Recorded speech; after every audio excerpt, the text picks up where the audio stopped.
A verdadeira história da Bahia. Parte 1. Da fundação até os anos 1920. Antes de ser chamado de Estado, esse pedaço do Brasil foi a sede do poder, o útero da cultura nacional e o solo onde o sangue correu mais forte pela liberdade. O que você vai ouvir agora não está nos livros da escola. E talvez mude a forma como você vê a própria história do Brasil. A Bahia não nasceu como Estado. Ela foi o começo, o ponto zero. Foi ali, no encontro do Atlântico com o Recôncavo, que o Brasil começou a ser costurado, com ferro, suor e dor. Mas essa terra não aceitou o papel de coadjuvante. Ela viveu glórias, mas também tragédias. É fácil pensar na Bahia como terra de axé, de festa, de fé, mas ela também é terra de revoltas sufocadas, de mártires esquecidos e de gente que morreu sem saber que estava fazendo história. Imagine uma costa imensa, coberta por Mata Atlântica, onde o povo tupinambá dominava os mares e os morros. Em 1501, os portugueses avistaram aquela enorme baía e chamaram de Baía de Todos os Santos.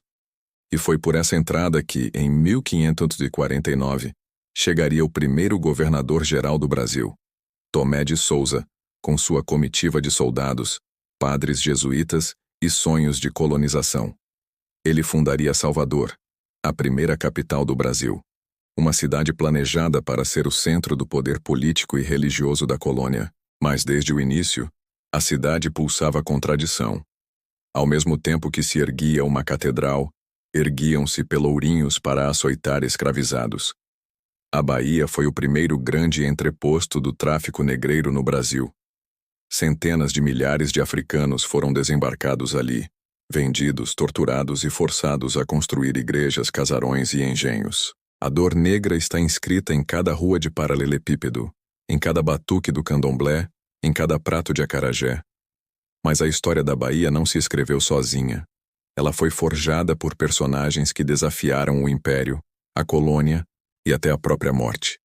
Zumbi dos Palmares pode ter nascido em Alagoas, mas os quilombos baianos viveram à sua imagem, rebeldes, livres, corajosos. No sertão e no recôncavo, surgiam comunidades de escravizados fugidos que se organizavam como verdadeiras cidades independentes, e cada uma delas era um grito contra o sistema. Em 1798, a cidade de Salvador foi abalada pela revolta dos alfaiates, também chamada de Conjuração Baiana.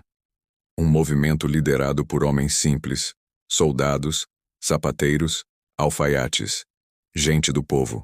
Entre eles estava Manuel Faustino dos Santos Lira, um jovem mulato de apenas 23 anos, que sonhava com uma república onde negros e brancos fossem livres e iguais.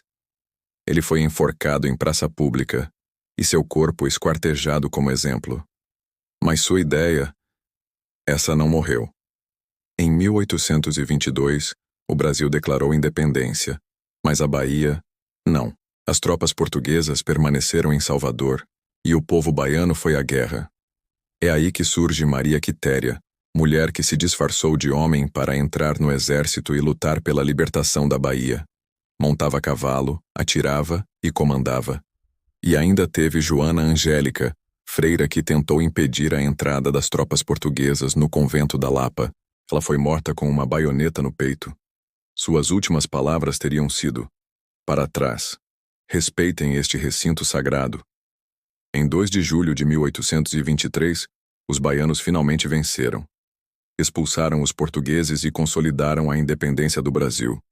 Essa data é pouco falada, mas sem ela a independência de 7 de setembro seria só um discurso bonito no papel.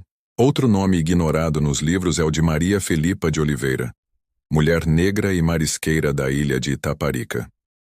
Com outras mulheres, ela liderou um grupo que atacou e incendiou embarcações portuguesas. Usaram táticas de guerrilha e até arrastaram soldados pela lama. Maria Felipa, com sua coragem e inteligência, virou símbolo da força feminina e da resistência afro-brasileira. Mas a Bahia não foi só palco de heróis. Foi também cenário de tragédias, traições e silêncios. Durante o século XIX, a repressão aos movimentos populares se intensificou.